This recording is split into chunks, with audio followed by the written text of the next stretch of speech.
Hi there, my name's Darren Robson. I'm the Chief Storyteller and Fire Starter of the Ministry of Entrepreneurship, or Mo Foundation. Over the past 2 years, Mo Foundation has gifted over £250,000 worth of development to just over 100 young people in the UK. But not only that, we've also been able to create a chicken farm out in Tanzania that's supporting over 25 people, including 5 women. We've also got a series of smaller initiatives that are happening on the streets of Mumbai in India. And I'm really looking forward to going back to India in 2014. So what I'm going to do now is I'm going to share with you a few stories and answer a few questions that I hope will help you as you think about how you can make a difference in your coaching journey.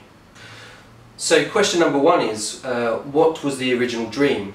And so for me, the original dream goes back to when I was an 11-year-old child, and I had a vision, about, wouldn't it be amazing if I could sell a product to 300 odd million people in Europe and make a penny off it?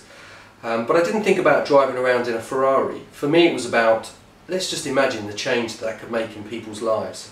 At that time I was a kid who lived on a council estate from fairly humble beginnings. And so for me, being able to support people was really important to me, because I could see a lot of deprivation, a lot of poverty surrounding me, and I felt there was a lot of social injustice. I was very lucky that I had a very loving family. But if I then accelerate forwards, I'm now July the 10th, 2000. It's about 8:30 in the evening, and I get a phone call to say, Darren, you've got to come home. I turn up at my house and there's an ambulance outside my house, and what I found there was that unfortunately my mother had passed away. She was 52 years of age. I'm the eldest of 4, so my brothers and sisters and I really needed a why in life at that point in our lives. Things were very, very difficult, tragic, most people would say. But we're not those sorts of people, we're very optimistic. And so we went to the funeral, and when we went to the funeral we got up in front of 200, 300 odd people, and we said, we don't know what, we don't know how, we don't even know when, we just know that the why. And the why for us is, we want to create a lasting legacy that demonstrates the values that our mother had instilled in us, that also creates an organisation that will inspire and support young children like we had been from poor backgrounds. And so that's the baseline from which the Mo Foundation has actually been built. So question number 2 is, what was one of the first things you did to move the dream forwards? And I think for me it's quite difficult to put it down to just one thing. I think it's been about an unfolding journey. I was very fortunate that I got into the world of coaching back in 2000, 2001. I actually did my coactive coaching training back in 2002. And I've been very fortunate to be working as a coach and working in the world of coaching since that point. In addition to my Mo role, obviously I've got a role on the global board of the Association for Coaching. So I've been very privileged to work within this industry for the last 11, 12 years. So for me it's about a deep-seated need to contribute. I absolutely love helping people and I love making a difference. And so I think it's been about a series of small steps that I've taken to keep moving towards this dream that has become Mo Foundation. But I think if I was to give you one thing that really changed it, I took a trip out to Tanzania back in 3 years ago now, and we delivered, with a bunch of us, there was 10 of us, and we delivered 2,500 footballs to just over 100 schools in Tanzania.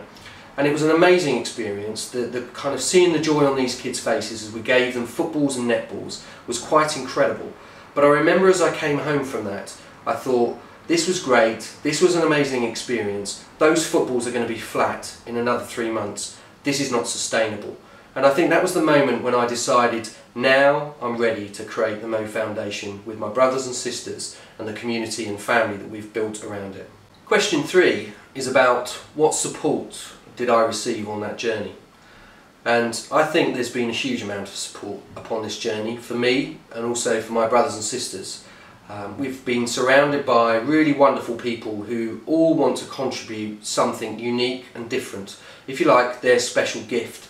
And they want to do it because they, like us, really see the need to help young people who have got a pretty tough time at the moment in most economies across the world, and who can see the fact that we're probably handing over this planet to them in worse shape than what we actually received. But if I was to kind of point out a few people, I've had the wonderful Sir John Whitmore as being my mentor and friend for 7 years, and John has taught me so much about the meaning in life, the purpose in my life, but also what really matters to me. And then I've got people like Catherine Tolper, the CEO of the Association for Coaching, who Catherine believed in me when I didn't even believe in myself when I was first starting out on the coaching journey. And she's been somebody who's been absolutely instrumental and supportive of me. But then if I go into the Mo Foundation, we've got a huge number of people. The person who stands behind this camera, Dalji, has been an amazing support to us, gifting his time and his energy. We've had people like KidsCo, Foyer Federation, Centrepoint, Action for Children, all these wonderful charities who've supported us because they can see that we're trying to support them. So the key insight is put yourself out there, have a go and be brave, and if you share your voice, your vision and your mission with people, actually it gives them the opportunity to actually step up and give you some support for what you're trying to co-create. So question 4 is, what got in your way? And I think the easiest thing to say is me. I got in my own way. My own fears, my own insecurities, I'm not good enough, I haven't got enough money, I can't do this. If I start telling people what I truly want to make happen in the world, they'll start thinking that I'm an absolute idiot. Some people call me mad. Actually, it's probably the most wonderful thing that people can say. So I think the thing that got in my way was myself, my own limiting beliefs, my own fears. And actually what I found is, as I step into that place, I take on those fears, people have been absolutely wonderful. And here's the key insight. Even if people don't get what we do now, I really don't care. Because I absolutely, fundamentally, 100% believe we're doing something that matters. We're doing something that contributes to people and it really helps people. And trust me, I've got lots of stories from young people that reinforce the fact that what we've done has been the absolute right thing to do in life. Question 5 is about how did you overcome it?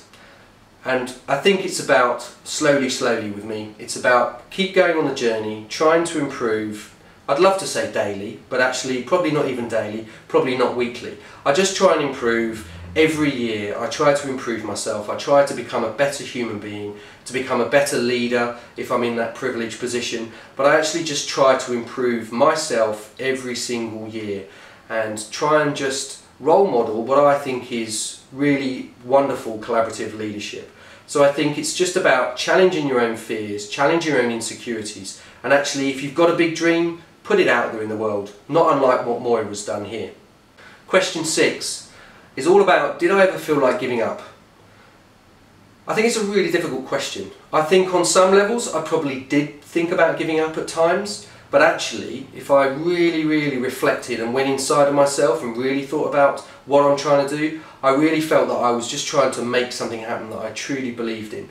When I was younger, when I didn't have the clarity that I've got now, I often thought about giving up because I just didn't know, and I was looking for a job and knew that I never wanted a job. I wanted to be an entrepreneur, but I just didn't know how I could make enough money. But actually now that I've got the clarity, I've got the focus, I've got the vision, I've got an amazing team of people that I work with and an amazing collaborative group of partners, I'd never even consider it. I'd never consider giving up now, because actually there's a whole load of stories from young people that are reinforcing that this is absolutely the right thing to do, and collectively we can really make a big difference in this world. Question 7 is about, what advice would you give to others?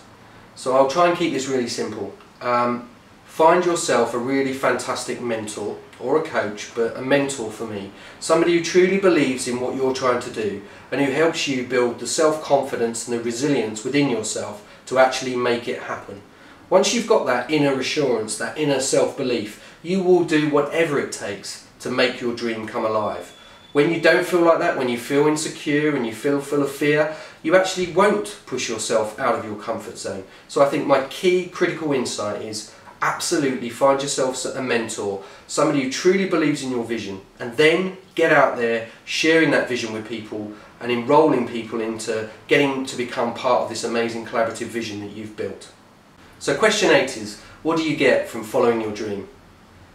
And I think the answer is, you get to feel really good about yourself. You get to feel like you're absolutely making a contribution and difference. You get to feel that you can be very proud of the fact that you are doing something that maybe no one else has thought about doing or other people are not doing, but you can get to feel like, you are truly making a contribution. Money's important, it's lovely, status is important, recognition is important, all of those things are important. Let's not muck around about that. But you know what, the thing that I love the most is knowing, when I hear the stories of the young people and how we're helping them, and I'm watching them change their lives through the programs we're building, there is nothing better than that. And I think ultimately for me, I've got a 6-year-old and a 3-year-old daughter, and I want them to be really proud of their dad when they're older. Question 9 is, what is your dream now? And that dream has not changed. The dream for Mo Foundation stays the same, the Purpose Manifesto. Have a look at the mofoundation.com website to read about the Purpose Manifesto. We are never going to give up with trying to inspire the future generation, and we're never going to give up on challenging the poverty mindset in society. So the dream will never change. The last question, question 10 is there anything else, any other advice or information that I'd like to share? And I think I'd just like to say this: if you've got a calling within yourself, you've got a burning desire within your heart, within your gut, within your soul, you've got something that's saying to you, I have to make this happen, then absolutely go for it. Don't let your fear, don't let your gremlins, don't let your saboteur hold you back from that. Absolutely put it out there.